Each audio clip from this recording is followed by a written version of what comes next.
NH గారు హ్యాండ్లు పట్టుకోవాలి కానీ అద్దాలు పట్టుకుంటే ఏంటండి డ్రైవింగ్? అద్దాలు పట్టుకుని డ్రైవ్.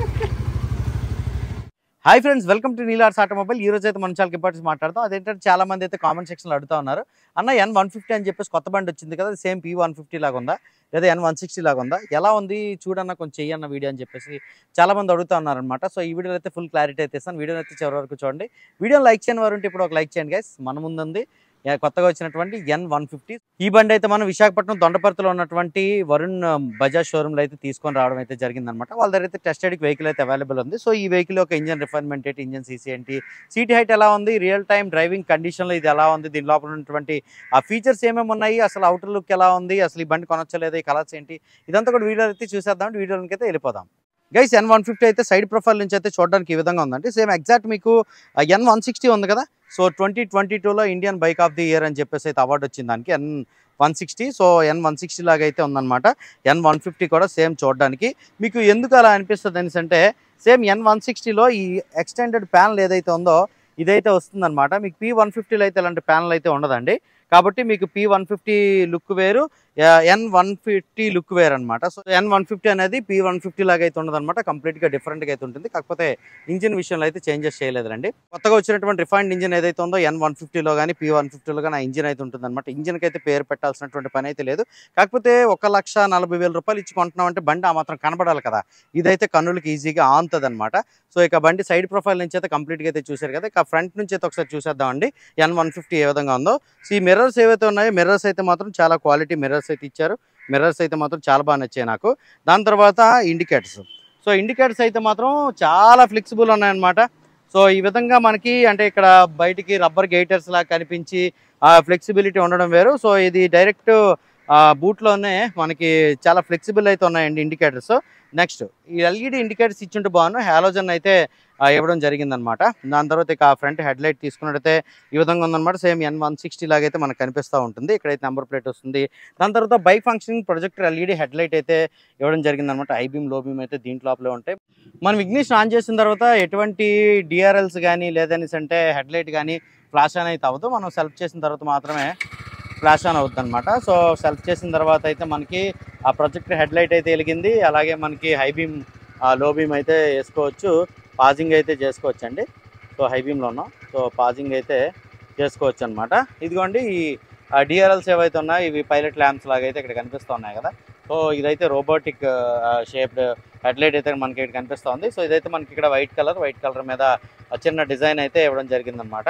సో ఇది గైస్, ఇదైతే మనకి fit and finishing build quality అయితే మాత్రం చాలా బాగుంది తీసుకున్నట్టయితే. దాని తర్వాత ఇక front fender. So front fender ఏంటంటే మనకి P150లో ఉన్నట్టుగానే ఫ్రంట్ ఫెండర్ అయితే ఇచ్చారనమాట.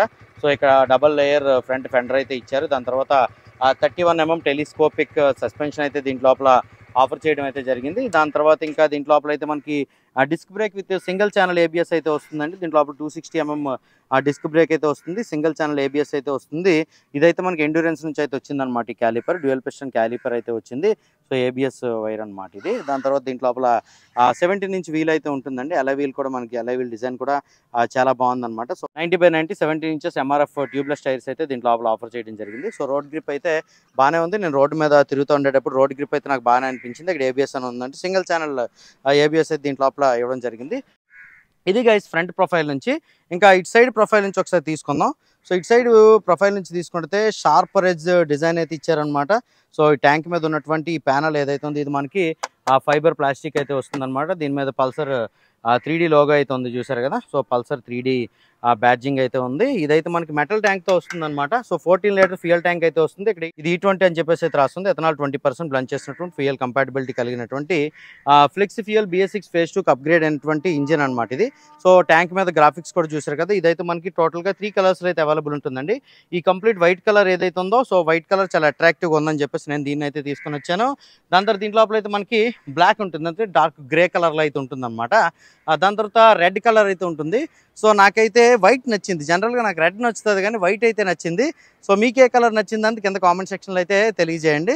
సో ఇదైతే మనకి చాసెస్ తీసుకున్నట్టయితే single down tube diamond frame chassis అయితే దీంట్లో లోపల ఇవ్వడం జరిగింది. క్రాష్ గార్డ్ అయితే మనకి ఎక్స్ట్రా యాక్సరీస్లో అయితే వేసుకోవచ్చు. సింగిల్ హార్న్ అయితే ఉంటుంది. దాని తర్వాత దీంట్లో ఇంజిన్ తీసుకుంటే ఇక్కడ రాసి ఉంటుంది అనమాట, మనం ప్రత్యేకించి చదవాల్సిన అవసరం లేదు. 149.56 cc single cylinder 4 stroke air cooled engine మాత్రం వస్తుంది అనమాట దీంట్లో లోపల. అండ్ దీంట్లో మెయిన్గా చెప్పుకోవాల్సింది ఏంటంటే kick start. So kick start అయితే ఉంటుందండి. కిక్ స్టార్ట్ మనం కిక్ కొట్టాలంటే ఈ ఫుట్ ప్యాడ్స్ ఏవైతే ఫోల్డ్ చేసి అయితే కిక్ కొట్టాలి. అల్యూమినియం బ్రేక్ పెడల్ అయితే ఇచ్చారండి. సో ఇది కూడా మనకి ఫుట్ ప్యాడ్స్ కూడా ఇంజిన్కి అయితే కాస్త బ్యాక్ అయితే ఉన్నాయన్నమాట. స్పోర్ట్స్ బైక్ పొజిషన్లో అయితే ఉంటుంది. జస్ట్ అంటే మరీ ఓవర్ లీన్ అయ్యి తోలాల్సినటువంటి పోస్చర్ అయితే ఉండదు దీనికి. రైడర్ ట్రయాంగిల్ నీట్గానే ఉంటుంది. స్ట్రీట్ ఫైటర్ హ్యాండిల్ బార్ అయితే ఇచ్చారు. అండ్ ఈ బండిలో అయితే మనకి పవర్ అయితే మంచి పవర్ ఇచ్చారండి. 14.5 PS పవర్ అయితే ప్రొడ్యూస్ చేస్తుంది ఈ బండి. అలాగే 13.5 Nm ఆఫ్ టార్క్ అయితే ప్రొడ్యూస్ చేస్తుంది. ఇక్కడ ఇంజిన్ కింద అయితే ఒక బ్యాష్ ప్లేట్ అయితే ఇచ్చారనమాట. ఇదైతే మనకి స్కిట్ ప్లేట్ అనేది ఫైబర్ ప్లాస్టిక్ అయితే వచ్చింది. ఇంజిన్కి గాలి తగలడానికి ఇబ్బంది లేకుండా ఉంటుంది, బుర్ర తగలకుండా ఉంటుందన్నమాట. సో ఎయిర్ ఫిన్స్ కూడా ఇక్కడ కూడా మనకి జస్ట్ ఎయిర్ ఫిన్స్ అయితే ఇవ్వడం జరిగింది. ఇంజిన్ డిజైన్ అంతా కూడా ఈ విధంగా వచ్చింది. ఇదైతే మనకి సింగిల్ స్పార్క్ ఇగ్నిషన్తో వస్తుంది అనమాట. స్పిన్ స్పార్క్ అయితే తీశారు. దాని తర్వాత ఇక్కడ సైడ్ ప్యానల్ తీసుకుంటే ఇక్కడ కార్బన్ ఫైబర్ టెక్స్చర్ ఏదైతే ఉంది ఇది చాలా బాగుంది. సో కార్బన్ ఫైబర్ టెక్స్చర్ అయితే వచ్చింది చూసారు కదా. దాని తర్వాత ఇది కూడా మనకి ఫైబర్ ప్లాస్టిక్ కూడినటువంటి ప్యానల్ అయితే కింద వరకు అయితే వచ్చిందనమాట. సైడ్ ప్యానల్ చాలా బాగుంది. ఇక్కడైతే మనకి ట్యాంక్ మీద ఈ గ్రే కలర్ ఈ స్ట్రైప్స్ అలాగే ఈ కలర్ అయితే చూసారు కదా. దాని తర్వాత ఈ back panel. So back panel కూడా మనకి చాలా నీట్గా అయితే ఇంటిగ్రేట్ అయ్యింది. ఫిట్ అండ్ ఫినిషింగ్లో ఎక్కడ మనకి ఇబ్బంది లేకుండా అయితే ఉందన్నమాట. ఫిలియన్ ఫుట్ ప్యాడ్స్ అయితే మనకి కంప్లీట్ అల్యూమినియం ఫుట్ ప్యాడ్స్ అయితే ఇచ్చారనమాట. రైడర్ ఫుట్ ప్యాడ్స్కి అయితే ఇక్కడ మీద అయితే గ్రిప్ ఇచ్చారు. సో రబ్బర్ గ్రిప్ అయితే ఇవ్వడం జరిగింది. దాని తర్వాత ఎగ్జాస్ట్ అయితే మనకి అండర్ బెల్లీ ఎగ్జాస్ట్ అయితే ఉంటుందండి ఈ బండిలో. సో అండర్ బెల్లీ ఎగ్జాస్ట్ అయితే చూసారు కదా కిందనైతే ఉందన్నమాట. దాని తర్వాత swingarm box type rectangular shape box type swingarm అయితే ఇవ్వడం జరిగింది. దాని తర్వాత 5 స్టెప్ అడ్జస్టబుల్ మోనోసాక్ సస్పెన్షన్ అయితే ఉంటుందండి. సస్పెన్షన్ క్వాలిటీ కూడా బాగానే ఉందన్నమాట. విత్ పిలియన్ అయితే మేము దీన్ని నడిపాము. సో సస్పెన్షన్ క్వాలిటీ అయితే మాత్రం చాలా బాగా అనిపించింది. మెయిన్ ఇక్కడ చూడండి బ్యాక్ సైడ్ అయితే మనకు ఒక టైర్ హగ్గర్ అయితే ఇవ్వడం జరిగింది. ఇది కూడా మనకి ఫైబర్ ప్లాస్టిక్ అయితే ఇచ్చారు. ఇక్కడ మడ్ ఫ్లాప్ అయితే ఇచ్చారనమాట. మీదకి బొరద కొట్టేయకుండా మడ్ ఫ్లాప్ అయితే ఇచ్చారు. ఇక్కడ మౌంట్ అయి ఉంది అది. బ్యాక్ సైడ్ అయితే మనకి 130 mm డ్రమ్ బ్రేక్ అయితే వస్తుందన్నమాట. దీంట్లో అయితే మనకి డిస్క్ బ్రేక్ అయితే బ్యాక్ సైడ్ లేదు, సింగిల్ డిస్క్ ఫ్రంట్ సైడ్ మాత్రం ఉంటుంది. సో 130 mm డ్రమ్ బ్రేక్ వస్తుంది. అలాగే RLP sensor rear wheel lift protection అయితే వచ్చింది. సో చాలా మంది అయితే కన్ఫ్యూజ్ అవుతున్నారు ఈ రేర్ వీల్ లిఫ్ట్ ప్రొటెక్షన్ అనేది ఏ విధంగా పనిచేస్తుందని చెప్పేసి అయితే చాలా మంది డౌట్ పడుతూ ఉన్నారు. సో మనం ఫ్రంట్ బ్రేక్ అప్లై చేసేటప్పుడు ఫ్రంట్ బ్రేక్ అయితే ABS ఉంటుంది కదా. సో ఫ్రంట్ బ్రేక్ అప్లై చేసేటప్పుడు బ్యాక్ వీల్ ఉన్నటువంటి స్పీడ్ని కూడా బండి క్యాలిక్యులేట్ చేస్తుంది అనమాట. ECU అయితే క్యాలిక్యులేట్ చేస్తుంది. క్యాలిక్యులేట్ చేసి అక్కడ అప్లికేషన్ చేసేటటువంటి ఆ బ్రేకింగ్ ఏదైతే ఉందో సడన్గా పట్టేయకుండా బ్యాక్ వీల్ అనేది ఆ స్పీడ్కి ఫ్రంట్ వీల్ స్పీడ్కి మ్యాచ్ అయ్యేంత వరకు వెయిట్ చేసి బ్రేకింగ్ అప్లై అయ్యేలా ఫ్రంట్ బ్రేక్కి ఈ సెన్సార్ అయితే తెలియజేస్తుంది బ్యాక్ వీల్ ఎంత స్పీడ్ ఉందనేది. అదే RLP సెన్సార్. సో దీనివల్ల మనం ఫ్రంట్ బ్రేక్ నొక్కేటప్పుడు వెనక్కి లేచిపోకుండా ఉంటుందన్నమాట. బ్యాక్ సైడ్ అయితే మనకి 120 సెక్షన్ టైర్ అయితే ఉంటుందండి. రేడియల్ టైర్స్ అయితే లేవు. బ్యాక్ సైడ్ మనకి MRF టైర్ అయితే ఇచ్చారనమాట. 120/80 17 inches ట్యూబ్లెస్ టైర్ అయితే వచ్చింది. టైర్ రోడ్ గ్రిప్ కూడా బాగానే ఉంది. కార్నరింగ్ కూడా పర్లేదు బాగానే ఉంది. దాని తర్వాత ఇక బ్యాక్ సైడ్ కూడా మనకి ఫ్లెక్సిబుల్ ఇండికేటర్స్ అయితే వచ్చినాయి. టైల్ లైట్ అయితే బూమరాంగ్ టైల్ లైట్ సెటప్ అయితే ఇచ్చారనమాట. సరే LED టైల్ లైట్ అయితే వచ్చింది. సో ఇక్కడైతే లైట్ ఉంటుంది. నెంబర్ ప్లేట్ హోల్డర్ అయితే ఇక్కడ వచ్చింది. టైర్ హగ్గర్ అయితే ఇక్కడ వచ్చింది. ఇక బ్యాక్ తీసుకుంటే ఇదిగోండి, ఇది ఫ్యామిలీ కంఫర్ట్ కూడా బాగుండేలా తయారు చేసినటువంటి బండి అనమాట. సో ఫ్యామిలీ కంఫర్ట్ బాగుంటుంది ఎలా చెప్తానంటే సింగిల్ సీట్ అయితే ఇచ్చారు. దీంట్లో స్ప్లిట్ సీట్ అయితే ఉండదు. దాని తర్వాత ఇక్కడ శారీ గార్డ్ అయితే ఇవ్వడం జరిగింది. దాని తర్వాత ఫీమేల్ ఫుట్ రెస్ట్ అయితే ఇవ్వడం జరిగిందండి. పిలియన్ ఫుట్ ప్యాడ్స్ కూడా చూసారు కదా. చైన్ అయితే ఓపెన్ చైన్ గానే ఉంటుందండి, క్లోజ్ చైన్ అయితే ఉండదు. దాంతో సైడ్ స్టాండ్ ఉంటుంది, సెంటర్ స్టాండ్ కూడా ఉంటుందండి. సో దీని గ్రౌండ్ క్లియరెన్స్ అయితే మనకి 165 mm గ్రౌండ్ క్లియరెన్స్ అయితే ఉంటుందన్నమాట. దాని తర్వాత 5 స్పీడ్ గేర్ బాక్స్ అయితే ఉంటుంది. 1 గేర్ ఫ్రంట్కి వేసుకోవాలి, 4 గేర్లు అయితే పైకి వేసుకోవాలన్నమాట. ఇలాంటి తో షిఫ్టర్ అయితే లేదు. దీంట్లో ఓన్లీ తో షిఫ్టర్ మాత్రమే ఇవ్వడం జరిగింది. దాని తర్వాత ఇంజిన్ అయితే చూసారు కదా. సో దీంట్లో చాలా సెన్సార్స్ అయితే ఉన్నాయండి. దాని తర్వాత దీంట్లో మెయిన్గా చెప్పుకోవాల్సినటువంటి ఇంకో అంశం ఏంటంటే GTT ఉందన్నమాట. సో గ్లైడ్ త్రూ ట్రాఫిక్ అనేటటువంటి టెక్నాలజీ అయితే దీంట్లో యూస్ చేయడం జరిగింది. అంటే మనం సెకండ్ గేర్ వరకు అయితే వర్క్ చేస్తుంది. ఇది సిటీ ట్రాఫిక్లో ఉండేటప్పుడు మనం ఇదిగోండి ఇక్కడ NH గారు డ్రైవ్ చేస్తున్నారు కదా ఇక్కడ పట్టుకొని. సో ఈ అద్దాలు పట్టుకొని డ్రైవ్ చేస్తున్న ఎలా అంటే సెకండ్ గేర్లో ఉండేటప్పుడు ఆటోమేటిక్గా థ్రాటిల్ ఇవ్వకపోయినా బండి అయితే ముందుకు వెళ్ళిపోయేటటువంటి పరిస్థితి అయితే ఉంటుందన్నమాట. సో ఇది GTT ఫీచర్. సో ఫస్ట్ అయితే TVSలో వచ్చింది GTT ఫీచర్. ఇది హ్యాండిల్ బార్ కన్సోల్ చెప్పే ముందు ఈ బండి యొక్క ఇంజిన్ ఎగ్జాస్ట్ నోట్ అయితే ఒకసారి విందామండి. అండర్ బెల్ ఎగ్జాస్ట్ అయితే వచ్చింది కదా. సో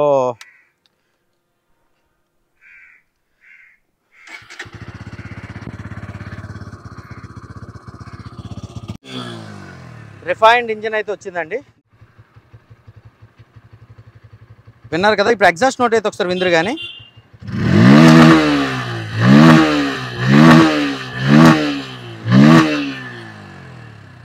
వండర్ఫుల్ ఉంటుంది. దాని తర్వాత ఇప్పుడైతే మనం హ్యాండిల్ బార్ కన్సోల్ చూసే ముందు బండి యొక్క డైమెన్షన్స్ మనకి ఏ విధంగా ఉపయోగపడుతున్నాయి ఒకసారి అయితే చూసేద్దామండి. సో ఈ బండి అయితే ఓవరాల్గా మనకి 165mm గ్రౌండ్ క్లియరెన్స్ అయితే ఉంటుందండి. ఇండియన్ రోడ్ కండిషన్లో పర్లేదు, 165mm అంటే నాట్ బ్యాడ్ అనేది చెప్పుకోవచ్చు. దాని తర్వాత దీంట్లో అయితే మనకి 790mm సీట్ హైట్ అయితే ఉంటుందండి. 5'9" హైట్ ఉన్నటువంటి నాకైతే ఇది 2 కాళ్ళు నీట్గా కిందకైతే అందిస్తే 5'3", 5'4" ఉండే వాళ్ళు కూడా ఈజీగా మేనేజ్ చేసుకోవచ్చు అనమాట ఈ బండి. దాని తర్వాత ఓవరాల్ వెయిట్ అయితే మనకి 145 kgs అయితే ఉంటుందండి. మనం ఈజీగా మేనేజ్ చేసుకోవచ్చు అనమాట. బండి దిగి సెంటర్ స్టాండ్ వేయడం కానీ లేదంటే బండి ముందుకి వెనక్కి మూవ్ చేయడానికి కానీ ఇదైతే ఉపయోగపడుతుంది. దాని తర్వాత 14 లీటర్ ఫ్యూయల్ ట్యాంక్ అయితే దీంట్లో ఉంటుంది. మనం 50 స్పీడ్ కనుక మెయింటైన్ చేసుకున్నామంటే 55 వరకు అయితే మైలేజ్ వస్తుంది. దీంట్లో హ్యాండిల్ బార్ తీసుకుంటే single piece street fighter handle bar అయితే వచ్చిందండి. సో మరి ఓవర్ లీన్ అవి తోలాల్సినటువంటి పని అయితే లేదు, ఇలా నార్మల్గా అయితే తోలుకోవచ్చు అనమాట. సో అండ్ ఇంకోటి ఈజీ మాన్యూరబిలిటీ అయితే ఉంటుందన్నమాట. ఎటువంటి ట్రాఫిక్ కండిషన్లో ఎటువంటి గల్లీ కండిషన్లో అయినా సరే ఈజీగా తోలేలా దీని యొక్క హ్యాండిల్ బార్ అయితే ఉంటుంది. అదైతే నాకు చాలా బాగా నచ్చింది. సో మీరు నా రైడ్ అయితే చూస్తున్నారు కదా, రైడ్లో అయితే మీకు ఈ హ్యాండిల్ బార్ ఎక్కడ డిస్కంఫర్ట్ అయితే ఉండదన్నమాట. ఈజీగా ఎలాంటి ట్రాఫిక్లో అయినా సరే ఎలాంటి గల్లీలో అయినా సరే ఈజీగా తోలుకెళ్ళిపోయేలా ఈ single piece tube handle bar అయితే ఉంటుందన్నమాట దీనికి. ఇక హ్యాండిల్ బార్ కన్సోల్ తీసుకుంటే క్లచ్ అయితే చాలా లైట్ ఉందండి, స్లిప్పర్ క్లచ్ లేనప్పటికీ. దాని తర్వాత హ్యాండ్ గ్రిప్స్ బాగున్నాయి, bar and weights metal bar and weights అయితే ఉన్నాయి. పాజింగ్ స్విచ్ అయితే ఉంది, high beam low beam switch అయితే ఉంది. సో బ్యాక్ లైట్ ఎల్ఈడి అయితే ఉంటుందన్నమాట, అంటే మనకి ఇక్కడ లైట్స్ ఆన్ అవుతాయి అనమాట ఈ సింబల్స్. దాని తర్వాత ఈ టర్న్ ఇండికేటర్ స్విచ్ అయితే ఉంది, హార్న్ అయితే ఉంది. దాని తర్వాత ఇంజిన్ కిల్ స్విచ్ అయితే ఉంది రైట్ సైడ్. దాని తర్వాత ఇక్కడ మనకి సెల్ఫ్ స్టార్ట్ అయితే ఉంది, అలాగే కిక్ స్టార్ట్ కూడా ఉందండి. ఇక్కడ యూఎస్బీ ఛార్జింగ్ పోర్ట్ అయితే ఉందండి, మొబైల్ ఛార్జింగ్ అయితే పెట్టుకోవచ్చు అనమాట. ట్యాంక్ కవర్ వేసుకొని మొబైల్ ఛార్జింగ్ అయితే పెట్టుకోవచ్చు. దాని తర్వాత ఇక్కడ ఇగ్నిషన్ అయితే ఈ విధంగా ఉంది. సో కీ అయితే చూసారు కదా, సో ఈ విధమైనటువంటి కీ అయితే ఇచ్చారనమాట. సో ఇన్ఫినిటీ డిస్ప్లే అయితే ఉందండి దీంట్లో అయితే మనకి సెమీ డిజిటల్ ఇన్స్ట్రుమెంట్ కన్సోల్ అయితే ఉంటుంది. సో ఇక్కడైతే గేర్ పొజిషన్ ఇండికేటర్ అయితే ఉంటుంది. ఇంజిన్ కిల్ స్విచ్ అనేది ఆఫ్ చేస్తే కొన్ని ఫీచర్స్ అయితే కనిపించవు. ఇక్కడైతే మనకి స్పీడోమీటర్ అయితే ఉంటుంది. డిస్టెన్స్ టు ఎంటీ అయితే ఉంటుంది అనమాట. ట్యాంక్లో ఉన్న ఫ్యూయల్తో ఇంకెంత దూరం వెళ్తుందో అనేది ఇక్కడైతే కనిపిస్తుంది. సో ఫ్యూయల్ గేజ్ అయితే ఇక్కడ మనకు కనిపిస్తూ ఉంది, టైం అయితే కనిపిస్తూ ఉంది.